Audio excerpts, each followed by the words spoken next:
Pharmaceuticals एकमात्र ऐसा field है जहां पर आपके कस्टमर्स आपसे ज्यादा पढ़े लिखे होते हैं और इंटेलिजेंट होते हैं।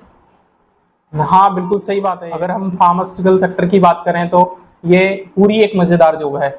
यहाँ पर आप दिन भर में कई सारे लोगों से मिलते हो, कई अच्छे एक्सपीरियंस। मेरे हिसाब से आपको जो भी काम करना है या जिस भी काम को आप कर रहे हो उसको आप पूरे मेहनत से करो और उस काम को करने के और नए तरीके निकालो। मतलब जो जहाँ पर प्रेशर आता है वहीं आपके पास में नए तरीके आते हैं कि आप उसको किस तरह से अपना जो टारगेट्स हैं या अपनी सेल है उसको ग्रो करो। मिस्टर राजेंद्र प्रसाद शर्मा, ये एक एरिया मैनेजर हैं एक इंडियन फार्मास्यूटिकल्स कंपनी में, and he is doing his job very well. Sir, ये मेरा पहला पॉडकास्ट है एंड मैं काफी खुश हूं कि मेरे सबसे पहले जो कि मैंने आपकी थोड़े आपके बारे में जाना, रिसर्च किया, तो मुझे पता लगा कि आपने अपने करियर की शुरुआत बैंकिंग से की थी, उसके बाद आपने फार्मास्यूटिकल्स की ओर रुख किया। तो दोनों में से कौन सा फील्ड सही है और बैंकिंग से फार्मास्यूटिकल्स में कैसे? नहीं, मैं ये कहना चाहूँगा कि फील्ड कोई भी हो, फील्ड सारे सही होते हैं प्राइवेट जॉब के अंदर।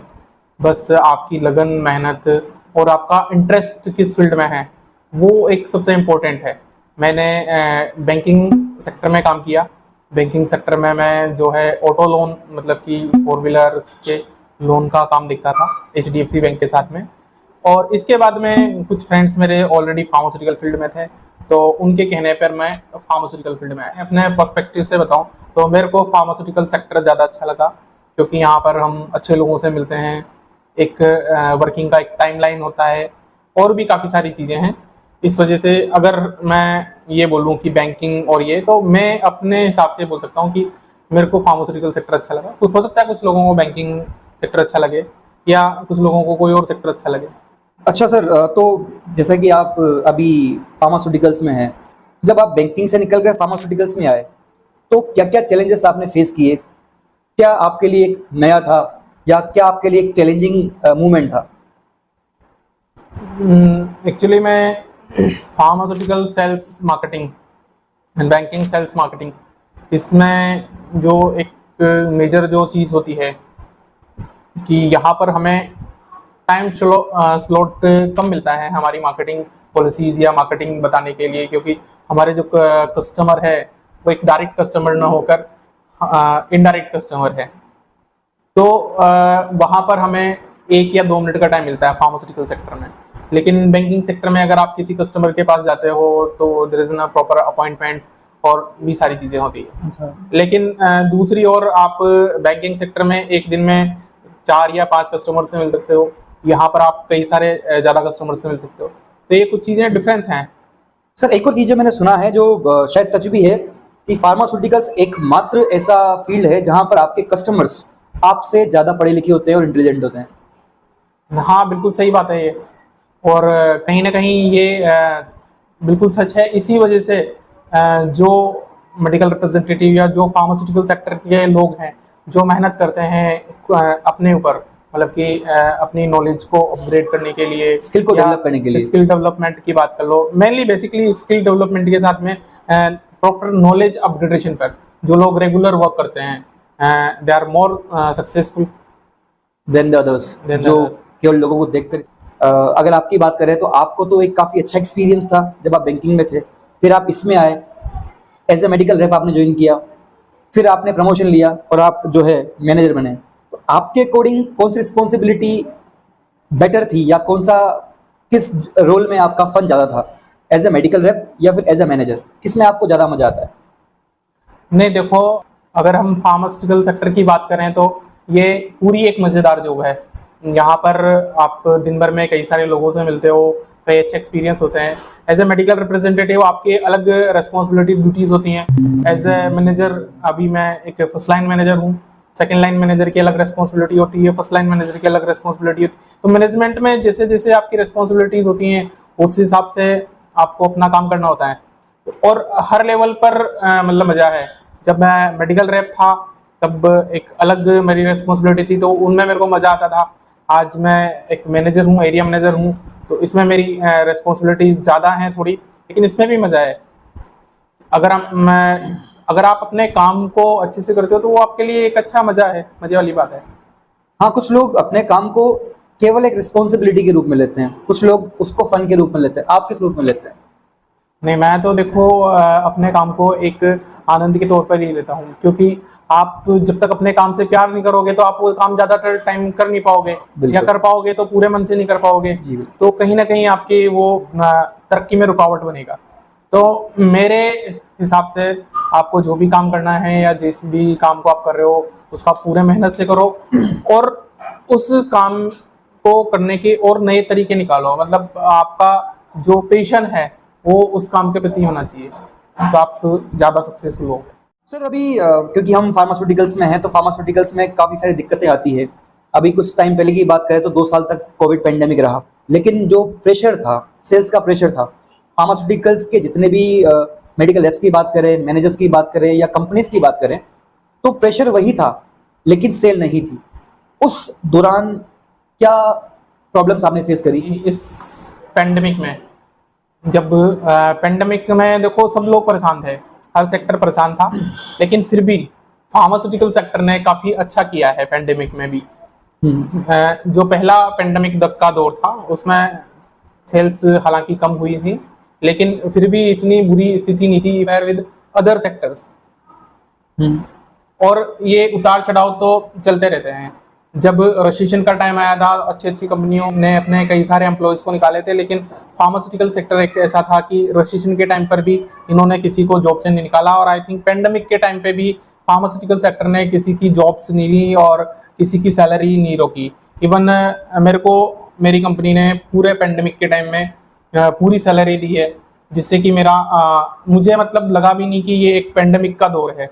अगर मैं अपने रिश्तेदारों या जो दूसरे फील्ड में लोग काम करते हैं उनकी तरफ देखूं तो कहने का ये हम आशय निकाल सकते हैं कि फार्मास्यूटिकल्स में जो काम कर रहा था, पेंडेमिक उसके लिए इतना खतरनाक नहीं रहा जितना अदर सेक्टर के लिए था, ये हम कह सकते हैं। जी बिल्कुल। लेकिन प्रेशर तो वही था, प्रेशर को कैसे आप सस्टेन किया? प्रेशर, सस्टेनेबिलिटी, वो एक मेन कंसर्न है। देखो जहां पर प्रेशर आता है वहीं आपके पास में नए तरीके आते हैं कि आप उसको किस तरह से अपना जो टारगेट्स हैं या अपनी सेल है उसको ग्रो करो। क्योंकि जब तक सब चीज़ें इजी चलती रहेगी, सामान्य रूप से चलती रहेगी, आप भी सामान्य चलोगे, आप अपनी क्रिएटिविटी यूज नहीं करोगे। लेकिन जब चीज़ें आपके उसे विपरीत हैं, आपकी पकड़ से विपरीत हैं, तभी आप अपनी क्रिएटिविटी को लाओगे और कुछ ना कुछ ऐसा आप करोगे कि आपकी सेल्स या जो भी आपकी ऑर्गेनाइजेशन है उसके गोल्स फुलफिल हों। सर ऐसा कोई फनी मोमेंट जो आपके 10 साल में रहा, कुछ बताना चाहेंगे, शेयर करना चाहेंगे? वो सारे सभी चीज़ें फनी हैं, मतलब जैसे कि जब कभी टारगेट्स नहीं होते और आपके सबऑर्डिनेट्स जो हैं, जो आपके मेडिकल रेप्स हैं, वो आपकी बात नहीं मानते, आप कैसे उनको टैकल करते हैं? नहीं देखो, ये तो हर महीने की कहानी है और वो चीज़ें हो जाती हैं, ऐसा नहीं है। सबको अपना अपना काम करना होता है, अपने हिस्से का काम सब लोग करते हैं। हमारे टीम के सारे लोग भी उनके हिस्से का काम पूरी जिम्मेदारी के साथ में करते हैं, तो इस तरह का नहीं आता है। लेकिन कई सारे फनी मोमेंट्स हैं। इस तरह से पिछली एक कंपनी का मैं बताना चाहूँगा आपको। हमारे पास में जो है एक ऑर्डर मिसप्लेस हो गया था बेसिकली। वो मतलब पहुंच गया था, लग गया था और हमें पता नहीं था कि वो कहीं पर है CFA पर। तो हमें फ़ोन आ रहे थे कि आपका इतना है। मैंने बोल दिया था मैं कि ऑर्डर मैं भेज चुका हूँ, बोल रहे थे कि ऑर्डर नहीं है, और स्टॉक्स बोल रहा था कि हमने ऑर्डर भेज चुका है हम तुम्हारा। तो मेरे को लग रहा था कहीं ना कहीं कि ये किसी ना किसी लेवल पर चूक है। तो फिर एकदम से पता चला कि वो ऑर्डर तो पहले ही बिल हो गया और मेरा मतलब कि जो उस महीने का अचीवमेंट था वो भी हो चुका था। और वो केवल एक सिस्टम एरर की वजह से इतनी सारी देर मुझे परेशानी का सामना, या जिसे आप प्रेशर बोल रहे हो वो प्रेशर फेस करना पड़ा। मतलब ये कि इनवॉइस बन चुका है लेकिन हाँ, आपको पता नहीं है, सिस्टम एरर के कारण। सिस्टम एरर ये फार्मास्यूटिकल्स में काफी फनी मोमेंट बोल सकते हो इसको आप, सीरियसली है। सर आगे बढ़ते हैं। एक और बात थी जो मैं पूछना चाह रहा था। जनरली जैसे मैंने नोटिस भी किया है और देखा भी, जो मैं आपको जानता हूँ क्योंकि मैं काफी लंबे समय से हम दोनों साथ में हैं, और मैंने आपका वर्किंग स्टाइल भी देखा है। आप बड़े कूल इंसान हैं, मतलब हर समय आप बहुत कूल रहते हैं। और मीन्स जब आप बच्चों के साथ होते हैं, बच्चे आपको लाइक करते हैं। क्या है ये कारण कि आप इतने कूल हैं? बच्चे भी आपसे खुश होते हैं? भाई मैं सिर्फ ये सोचता हूँ कि मैं अपनी जिम्मेदारी का निर्वाह कर रहा हूँ, 100% दे रहा हूँ मैं अपनी रिस्पॉन्सिबिलिटीज को। तो जब आपको ये लगता है कि आप अपना काम पूरी ईमानदारी से कर रहे हो, आप अपना 100% दे रहे हो, तो कहीं ना कहीं सेटिस्फेक्शन आपको मिलेगा, यार आपने अपना काम पूरा कर दिया। लेट्स सी, क्योंकि कई बार क्या होता है कि रिजल्ट्स आने में टाइम लगता है। आज अगर मैं देखूं तो मैं जिस कंपनी में भी काम कर रहा हूं वहां पर काफी स्टेबल टीम है मेरे पास में, जो कि मेरा एक अच्छा अचीवमेंट है। हमारे बजट्स हो रहे हैं, जो चीज़ें कंपनी की रिक्वायरमेंट है वो फुलफिल हो रही है। तो वो इसी चीज़ से है क्योंकि मैंने अपना काम पूरी ईमानदारी के साथ किया, मैंने अपना 100% पूरा दिया। लेकिन और कभी होता है ना कि ये फ्रस्ट्रेशन हो जाती है काम को लेकर, फिर फैमिली, फिर बच्चे, फ्रस्ट्रेशन हो जाती है, लेकिन उस कंडीशन में भी आप बड़े कूल है, वो रीजन? देखो, अब जब आप अपने काम को डिवाइड कर दोगे सेक्शंस में, तो फिर आपको फ्रस्ट्रेशन नहीं लगेगी, क्योंकि आपको लगेगा कि मेरे को अभी के मोमेंट में इस काम का केवल ये पार्ट करना है। आप बाकी सब चीजें भूल जाइए। आप जब आप कॉल पे हैं तो केवल आप कॉल पे ध्यान दीजिए, उस टाइम पे फोकस कीजिए। जब आप अगर आरसीपी कर रहे हैं तो आप केवल आरसीपी पे फोकस कीजिए।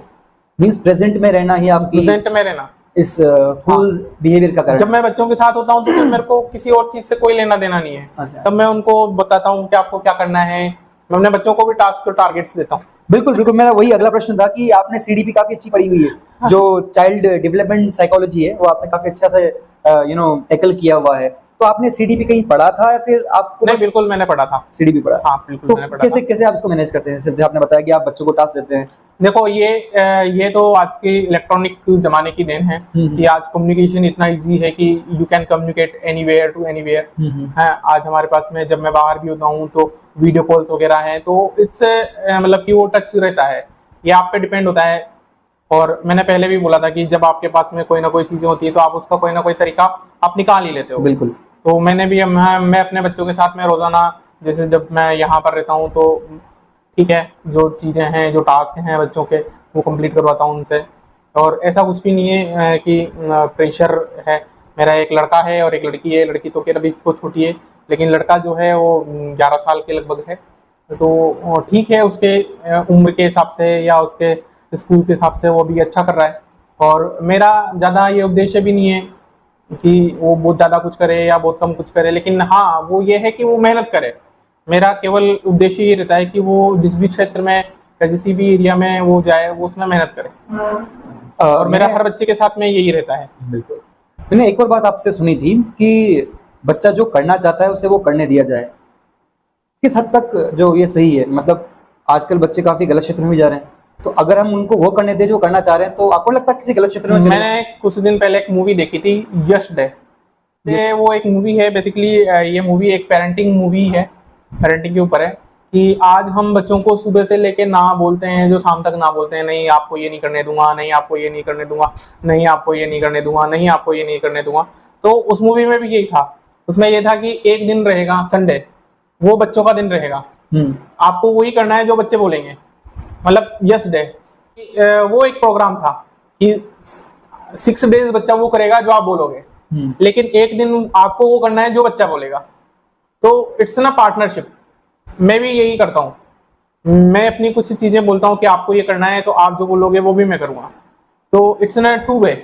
तो उस गैप को भरने के लिए ये है कि आप अपनी चीजें कुछ आप बोल दो कि आप मेरे को ये 5 लेसन याद करके दिखा दो, या ये ऐसे लिख के दिखा दो, या ये चीजें, या ये गेम में इतना स्कोर करके दिखा दो, या 4 घंटे मोबाइल मत देखो, या जो भी है कि आप अगर ऐसा नहीं करोगे तो मैं ऐसा करूँगा।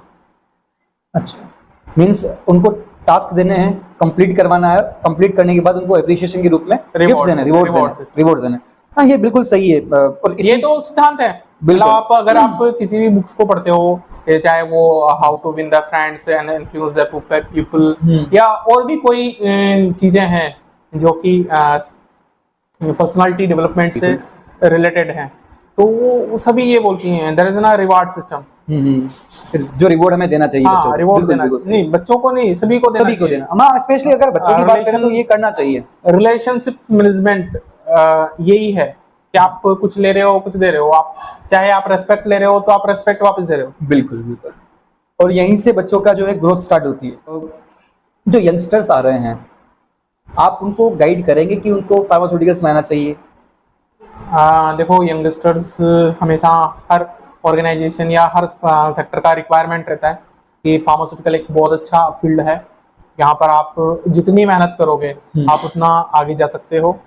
मैं यंगस्टर्स को यही बोलना चाहता हूँ कि बस वो आएँ, और जो आजकल जो सिनेरियो है कि 4-6 महीने में ऑर्गेनाइजेशंस चेंज करते हैं, they have to be passionate, उनको पेशेंट रखना चाहिए, लंबे समय तक एक ऑर्गेनाइजेशन के साथ में काम करना चाहिए। फार्मास्यूटिकल सेक्टर केवल एक ऐसा सेक्टर है जहाँ पर कि पूरा एक मैनेजमेंट सिस्टम है, आपको आपका रिक्रूटमेंट से लेके आपको ट्रेनिंग प्रोवाइड करानी जाती है, इसके बाद में आपके साथ में कोई ना कोई सीनियर होता है, वो आपको एक बार पूरा काम सिखा के जाता है, इसके बाद में आपको काम करना होता है। You have to just follow the instructions. अगर आप अपने सीनियर सुपीरियर्स के इंस्ट्रक्शंस ईमानदारी के साथ में फॉलो करोगे तो दैट इज एनफ। मींस जो स्ट्रेटेजीज कंपनी बना रही है, ऑर्गेनाइजेशन बना रही है, अगर आप उसको फॉलो भी करते हो तो you are doing your job well, right. और आने के लिए क्या क्या रिक्वायरमेंट्स होती है इसमें? जैसे कि अगर किसी को फार्मास्यूटिकल्स में आना है तो क्या क्या मिनिमम रिक्वायरमेंट्स है, क्वालिफिकेशंस? सब कंपनियों का अपना अपना एक क्राइटेरिया होता है जॉब सिलेक्शंस का।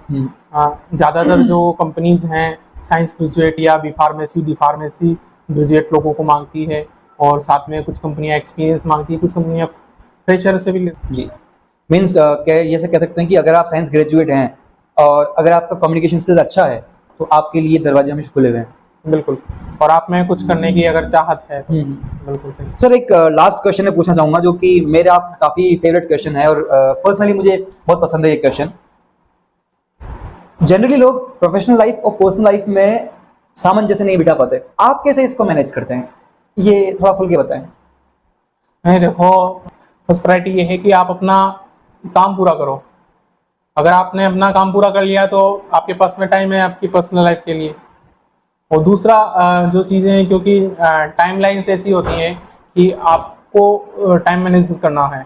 आपके पास में जैसे अमूमन ज़्यादातर टाइम पे 10 बजे से काम चालू होता है, तो उसके पहले का टाइम है आपके पास में, और रात का टाइम है आपके पास में फैमिली को देने के लिए। तो आपकी प्रायोरिटीज़ हैं ये, आप उसको किस तरह से डील करते हैं। मैं जिस तरह से करता हूँ कि मैं अपना जो टाइम है, सुबह का टाइम है, रात का टाइम है, वो पूरा फैमिली के लिए निकाल के रखता हूँ। तो मैं जो मेरा जॉब का टाइम है, जॉब से रिलेटेड काम मैं उसी टाइम पे पूरा करने का सोचता हूँ। उन कामों को अगर मैं बचा के घर पे लेके आऊँगा तो फिर वो कहीं ना कहीं मैच करेगा। मतलब है कि ऑफिस टाइम पर केवल ऑफिस के बारे में सोचना है, उसके बारे में, और फैमिली टाइम पर केवल फैमिली के बारे में सोचना है, तो आप ज्यादा खुश रहोगे। बिल्कुल ज्यादा खुश रह पाएंगे, और यही बिल्कुल मूल मंत्र है खुश रहने का। सर एक और लास्ट क्वेश्चन, क्योंकि जैसे कि आप मल्टीपल सिटीज में विजिट करते हैं, आपने कोटा देखा हुआ है, आपने करते हैं उदयपुर भी आप कवर करते हैं, साथ में भरतपुर भी है, जोधपुर भी है, भीलवाड़ा है, और मल्टीपल जो है सिटीज आपने देखी हुई है। आपको सबसे अच्छी सिटी कौन सी लगी और क्यों? देखो मेरे को तो सभी सिटियाँ अच्छी लगने लगी हैं।